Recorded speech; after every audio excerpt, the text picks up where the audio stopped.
Magandang araw po sa inyo mga kaaswang. Tawagin niyo na lamang po ako sa pangalang Jason. Nakatira dito sa lalawigan ng Visayas. Nais ko lang pong ibahagi sa inyo ang aming karanasan tungkol sa isang aswang na humabol sa amin ng tiyuhin ko nung minsang nanghuli kami ng isda at mga hipon sa ilog ng gabing iyon. Naganap ang mga pangyayaring ito, dekada 80. Itong mga panahong ito, mga kaaswang, laganap na sa lugar namin ang mga bali-balita tungkol sa aswang na nangaharang at nangahabol umano tuwing gabi sa gitna ng daanan. Ayon pa sa mga kapitbahay namin, may nakakita na raw sa aswang na nangaharang sa gitna ng daanan. At aniya pa, bagong yanggaw daw ang aswang na iyon sa kadahilan ng napaka-agresibong makapangbiktima ng tao ang nilalang na iyon. Kaya naman mahigpit kaming pinagbabawalan ng aking mga magulang na lumabas ng bahay kapag sumasapit na ang gabi. At kung kinakailangan man naming lumabas ng bahay kapag gabi na, ay kailangang may kasama kaming mas nakakatanda pa sa amin. Nang sa ganun ay maipagtanggol kami ng mas nakakatanda sa amin laban sa agresibong aswang na nagpagala-gala lang sa bukirin. Kung hindi nyo kasi na itatanong mga kaaswang, nakatira kami sa bukid ng mga panahong iyon at mahigit 1 oras ang lalakbayin mo bago ka makarating sa baryo, kung saan marami na ang naninirahan sa baryong iyon. May mga kapitbahay naman kami, kaya lang ay iilan lang at medyo magkakalayo pa. Bale ang edad ko po ng mga panahong iyon ay 18 pa lamang mga kaaswang. At isa rin ako sa mga hindi naniniwala tungkol sa mga usaping aswang. Ang nasa isipan ko kasi noon ay gawa-gawa lang ng mga kapitbahay namin ang istorya tungkol sa mga aswang. Dahil lumaki na lang ako sa bukid namin, wala naman akong nakikita o nararamdamang may aswang sa paligid. Isang araw, inutusan ako ng tiyuhin kong ayusin ang mga gamit namin sa panghuhuli ng mga isda sa ilog. Dahil sa malaki raw ang buwan mamayang gabi, kaya pupunta kami sa ilog para manguha ng uulamin namin kinabukasan. Tumango naman ako sa inutos niya at agad na inihanda ang mga gagamitin namin. Siya nga pala Jason, yung galong lalagyan natin ng isda, nabutasan mo na ba? Sira na kasi yung isang galon na pinaglalagyan natin dati. Tanong ni Tio Romeo sa akin. Opo Tio, naayos ko na din yun. Nakahanda na rin yung mga gagamitin nating panghuli ng isda mamayang gabi sa ilog. Tugon ko sa kanya. Ganon ba? Salamat sa paghahanda ng mga gagamitin natin. Aniya sa akin. Hindi naman nakaligtas sa pandinig ng aking ina ang napag-usapan namin ng tiyuhin ko, kung kaya ay agad na sumali ito sa usapan at galit na nagsabing, "Ano ka mo? Pupunta kayo mamayang gabi sa ilog?" Tanong nito. Opo inay, marami kasing isda mamaya. Kabilugan na kasi ng buwan ngayon. Kaya paniguradong marami kaming mahuhuling isda mamayang gabi ni Tio Romeo. Sagot ko sa aking ina. Ay sos, kayong mga lalaki ano? Alam niyo naman ang balita dito sa ating aswang na nangaharang sa daanan, di ba? Hindi ba kayo natatakot sa mga balitang may aswang na nananambang dyan sa daanan ha? Paano kung matsyempohan kayo dyan sa daanan? Anong gagawin nyo, aber? Sermong wika ng aking ina. Napasimangot naman ako sa sinabi nito dahil magsisimula na namang maglitanya ang aking ina. Sus naman si ate oh, nagpapaliwanag ka na naman dyan sa kapitbahay natin. Hindi totoo yung sinasabing aswang. Tumanda na lang tayo dito eh. Wala naman tayong mga nakikitang aswang. Ang sasabihin kamo ng mga kapitbahay natin, ng aswang ng asawa, hindi aswang na nilalang. Pilosopong sagot ni Tio sa aking ina. Napansin kong sumimangot ang aking ina at kamuntikan nitong batukan ng hawak-hawak na sandok ang aking tiyuhin. Siya nga po pala mga kaaswang. Si Tio Romeo po ay bunsong kapatid ng aking ina. Magmula nang namatay ang kanilang mga magulang ay sa amin na naninirahan si Tio Romeo. Wala pa naman kasing asawa itong tiyuhin ko. Kaya sa bahay na raw muna siya makitira hanggat hindi pa siya nag-aasawa. Ayos lang naman sa aking mga magulang na sa bahay si Tio Romeo tumira. Dahil sa bukod sa napakabait nitong tiyuhin ko, ubod pa ito ng kasipagan. Isa rin siguro sa mga naging dahilan ang kanyang pagiging abala sa gawaing bukid. Kung kaya nag-edad na lang siya ng 40 mahigit, hindi pa nakakapag-asawa. Ay nako, basta ikaw Romeo ha, yung anak ko. Ayos-ayusin mo't baka mapano kayo sa pupuntahan nyo. Saad na lang ng aking ina sa tiyuhin ko. Wala naman kasi itong magagawa dahil nakahanda na ang mga gamit namin sa panghuhuli ng mga isda. Matapos itong magtatatalak ay natatawa lang naman ang tiyuhin ko. Dahil nagpapaniwala umano ang kanyang kapatid sa mga aswang. Samantalang tumanda na lang sila sa mundo, hindi pa naman sila nakakakita ng mga nilalang na tinatawag ng aswang. Kinagabihan, pasado 7:00 pa lang ay naghapunan na kami ni Tio Romeo dahil lalakad kami ng maaga papunta ng aking tiyuhin sa ilog. Nang matapos na kaming kumain ay agad na kinuha ko na ang mga gamit at naghanda na para umalis. Bago pa man kami makaalis ng bahay ay binilinan kami ng aking ama na mag-iingat kami at huwag nang lumayo pa masyado. Mag-iingat kayo ha. Tandaan nyo, dadalawa lang kayo kaya huwag nang masyadong lumayo pa. Umuwi rin kayo kaagad. Wika ng aking ama. Opo kuya, uuwi din po kami kaagad. Tugon ng tiyuhin ko. Samantalang ang aking ina naman ay naglagay ng asin sa plastic at 3 pirasong kalamansi at may bawang pa na mga dinurog na. Inabot niya sa akin ang mga iyon. Kaya napakunot no ako at nagtataka. Nay, anong gagawin ko sa mga iyan? Hindi naman kami pupunta ni Tio sa ilog para magkilaw o mag-inuman. Pupunta kami roon para manguha ng uulamin natin bukas. Reklamo ko sa kanya.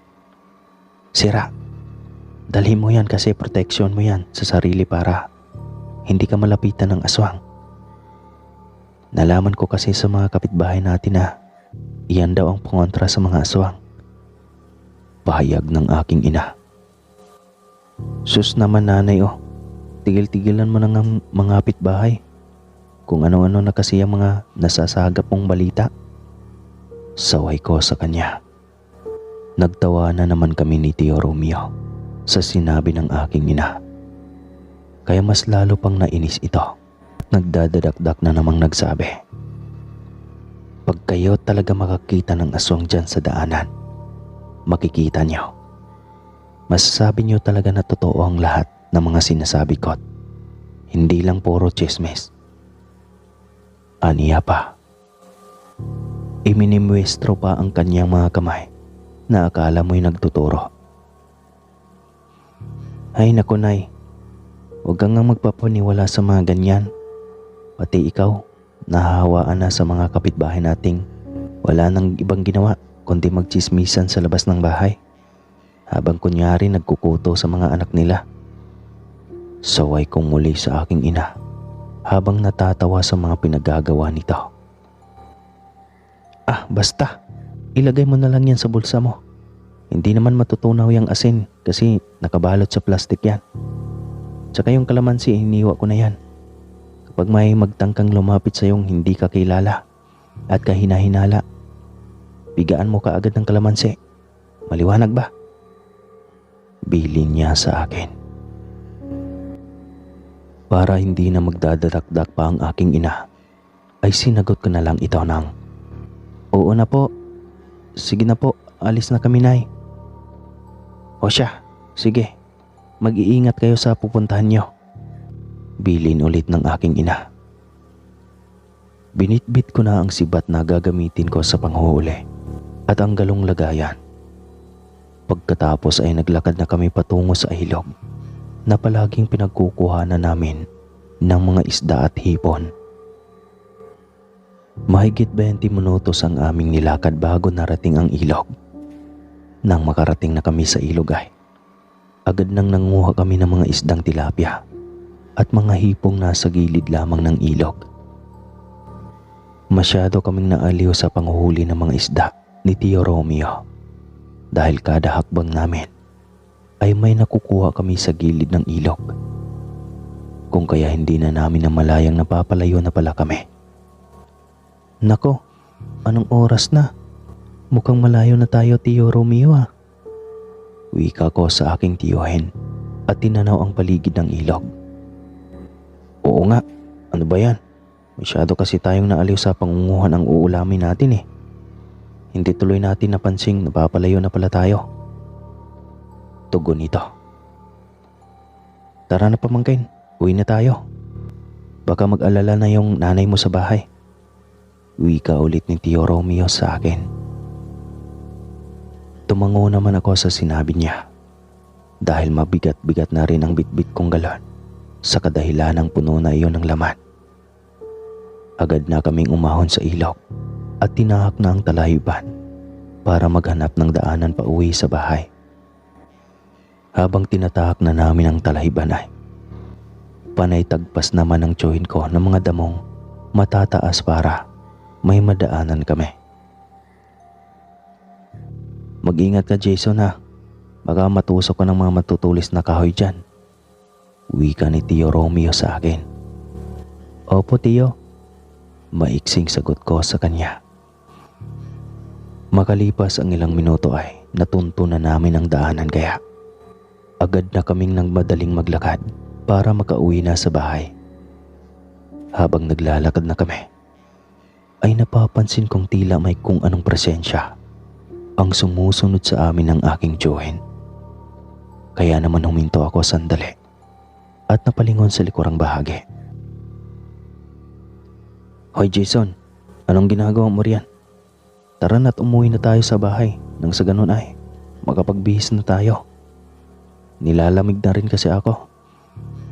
Wika ng tiyuhin sa akin. "Sandali Tio, wala ka bang nararamdamang kakaiba? Kanina ko pa kasi napapansing parang may nakasunod sa atin eh." Tanong ko sa kanya. "Baka hayop lang yan. Tara, bilisan mo nang maglakad."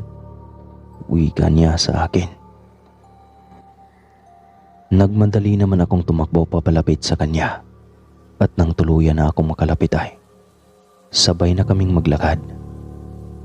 Makalipas ulit ang ilang minuto ay nagulat na lang kami at sabay na pahinto kami ni Tio Romeo nang bigla na lang kaming nakakita ng babaeng nakatalikod sa unahang bahagi ng daanan.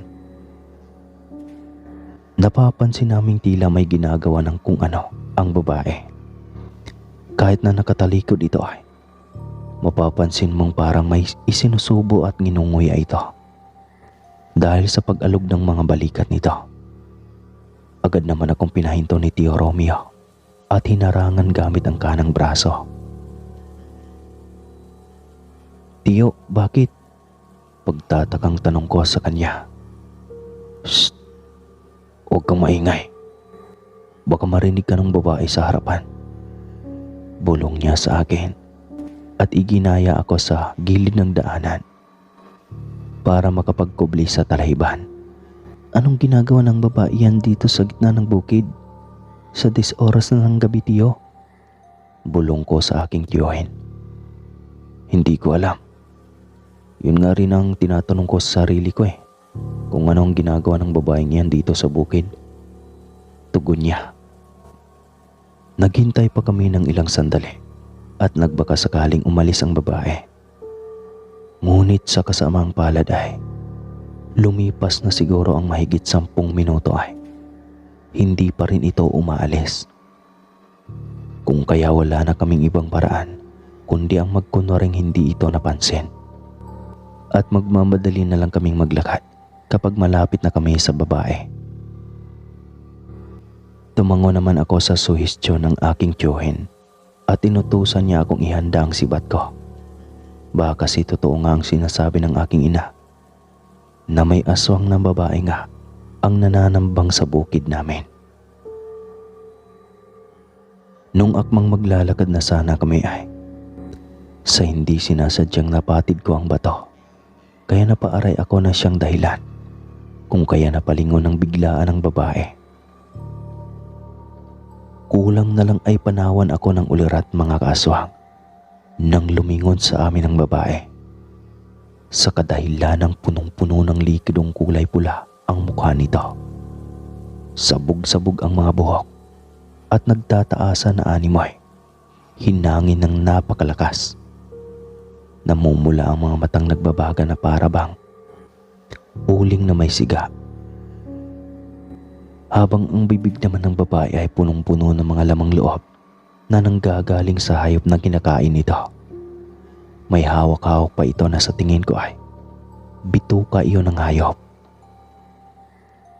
Tiyo, anong klaseng taong iyan? Nahintakutan kong tanong sa aking tiyuhin na napapansin kong nangangatog na rin ang mga tuhod nito. Nandyan pa ba ang binigay sa iyo ni ate na asin Jason? Tanong niya sa akin at hindi inalis ang paningin niya sa babaeng naglalabas ng tunog wakwak sa may hihinang boses na akala mo'y hinihingal o kaya ay may hika. Oo tiyo, andito po sa akin. Maiksing tugon ko. Akin na, dali. Ibigay mo na sa akin ang asin. Bilisan mo. Utos niya. Kaya agad ko namang kinuha sa bulsa ang asin at binigay kay Tio Romeo. Samantalang ang bawang at kalamansi naman ay hinawakan ko lang. Maganda ka pamangkin. Aswang ang babaeng yan. Totoo ang aswang na sinasabi sa atin ng inay mo. Pahayag ng tiyuhin ko sa akin. Kaya naman agad na inahanda ko ang sibat para kung sakaling susugod man sa akin ang aswang na sinasabi ni Tio ay may panlaban ako. Noong akmang hahakbang na sana kami ay nagulat na lang ako nang mabilis na sumugod sa amin ang aswang at agad na kinalmot ng mahaba nitong kuko ang braso ng aking tiyuhin. Huli na nang makailag sa aswang si Tio Romeo at nakalmot na ng aswang ang kanyang braso. Imbis na sa aswang niya maitapon ang asin ay sa brasong sugatan niya na ilagay iyon. Kaya naman malakas na napasigaw ang aking tiyuhin dahil sa hapdi ng asin na napunta sa sugat niyang braso. Linti kang aswang ka! Hindi maipintang sigaw ng tiyuhin ko. Agad siyang nilapitan ng aswang at nagpambuno sila hanggang sa bumagsak sa lupa ang aking tiyuhin. Pagkabagsak nito sa lupa ay akmang lalapain na sana siya ng aswang. Kaya naglakas loob na akong lapitan ng aswang at itinarak sa likuran nito ang sibat na hawak ko. Pagkatarak ko ng sibat sa aswang ay umangil ito ng napakalakas at binalingan ako. Saktong pagnganga ng aswang sa akin ay isinalampak ko sa bungangan niya ang bawang na binigay sa akin ng aking ina. Kaya napahiyaw ng malakas ang aswang at mas lalo pa itong nagalit at nagwawala. Tiyo, tulong! Tulungan mo ko! Paghingi ko ng tulong sa aking tiyuhin dahil dinagana na ako ng aswang at pilit na pinagkakalmot. Pinangsalag ko naman ang mga braso ko Nang sa ganoon ay hindi matamaan ng aswang ang mukha ko. Tiyo, tulungan mo ko. Paghingi ko ng tulong ulit at nagsisigaw na ako. Mabilis namang inuwakli ng tiyuhin ko ang aswang at agad hinampas iyon ng galong puno ng laman. Nang mahampas ng tiyuhin ko ang aswang ay tumilapon iyon sa lupa kaya mabilis niya akong tinulungang makatayo. At agad na kaming tumakbo pa uwi. Bilisan mong tumakbo, baka maabutan tayo ng aswang. Sigaw ng tiyuhin ko sa akin. Kahit nasugatan na ang mga braso ko at mahapdi na ay, mas lalo ko pang binilisan ang pagtakbo para hindi kami maabutan ng aswang. Ilang sandali pa ay nararamdaman ko na ang mga yabag at huni ng wakwak na galit itong hinahabol kami. Kaya mas binilisan ko palalo ang pagtakbo at pagkaramdam ko ng mga sandaling iyon ay hindi na lumalapat sa lupa ang mga paa ko. Dahil sa bilis ng pagtakbo at halos mabingi na ako sa lakas ng kabog ng dibdib ko. Ilang sandali pa ay nauna na ako sa pagtakbo ng aking tiyuhin nang marinig ko ang malakas na pagsigaw niya at humihingi ng tulong. Kaya huminto ako sandali at nilingon ang tiyuhin ko. Nanlaki ang aking mga mata nang makita ko ang tiyuhin kong dinudumog na ng aswang. Kaya mabilis ko siyang nilapitan at sakto namang nakapako ang kalamansi sa bulsa ko. Pagkalapit ko sa aswang ay agad na pinigya ko iyon sa mukha ng aswang habang dinudumog nito ang tiyuhin ko. Napahiyaw naman ng malakas at nabitawan ang tiyuhin ko. Tiyo, alika na, bilisan mo. Sigaw ko sa kanya pagkatapos kong itayo. Medyo napakurap-kurap pa siya ng mga mata dahil sa natalsikan ko pala siya ng katas ng kalamansi. Mabilis na hinata ko siya patayo at agad na kaming tumakbo palayo sa aswang na nagwawala. Nang makalayo na kami sa aswang ay akmang babalikan pa sana ito ni Tio Romeo para sunggaban. Ngunit mariin ko siyang pinigilan. Tiyo, tama na yan. Tara na, umalis na tayo. Hindi natin kaya ang aswang na yan. Sigaw ko sa kanya habang hinahata ko na siya patakbo. Mabuti na lang at nakinig siya sa akin kung kaya agad na tumakbo na kami ulit ng mabilis. Hanggang sa makalipas ang ilang sandali ay nakarating na kami sa bahay. Nagmamadali na akong katukin ang pintuan para mabuksan kami ng aking ina. Pagkabukas ng aking ina ng pintuan ay nagmadali na kaming pumasok ng aking tiyuhin at agad na sinara ang pintuan. Ano bang nangyari sa inyo, ha? Tarantang tanong ng aking ina. May aswang, Nay. May aswang. Hinahabol kami ng aswang sa daanan. Mangiyak-ngiyak kong pahayag sa aking ina. Nag-aalala naman ang aking ina nang marinig niya ang sinabi ko. Ngunit sadyang umiral na naman ang pagkaina nito. Dahil ilang sandali lang ay nagdadadakdak na naman ito sa amin ni Tio Romeo. Sinabi ko naman sa inyong may aswang na nananambang eh. Hindi kayo nakinig sa akin. O ano ngayon? Anong napala nyo? Paninising wika nito sa amin. Sinaway naman siya ng aking ama habang ginagamot ang mga sugat namin ng aking tiyuhin. Ayon pa sa aking ama, huwag nang manisi pa ang aking ina pagkat nangyari na ang nangyari. Ang mahalaga ay nakaligtas kaming dalawa ng aking tiyuhin sa aswang. Kinabukasan nga'y kumalat na ang balita sa mga kapitbahay namin na tinambangan kami ng aking tiyuhin ng aswang sa daanan. Kaya nagtulong-tulong ang lahat na linisin ang mga daanang may mataas na talahibан para wala nang mapagdaguan pa ang mga aswang. Nang sa ganon ay makita rin kaagad ng mga kanayon ang mga taong naglalakad sa daanan. Magmula nang malinis ang daanan ay wala na kaming napababalitaan pang may gumagalang aswang at nananambang sa daanan. O kaya ay marahil ay napuruhan ko ang aswang nang masaksak ko iyon ng sibat sa likurang bahagi.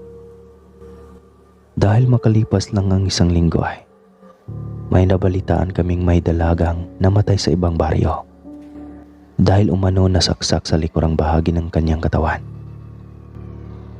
Ayon naman sa mga balita ay nayanggaw ang dalagang iyon, ngunit hindi na naipagamot pa ng mga magulang nito dahil sa wala ring pera ang mga iyon, kung kaya hindi na kinaya ng dalaga ang pangyayanggaw sa kanya. Kaya naghanap na ito ng mabiktimang tao para maibsan ang gutom na nararamdaman.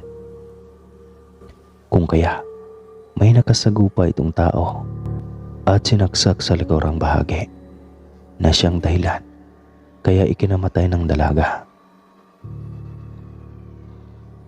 Hanggang dito na lang po ang aking kwento, mga kaswang.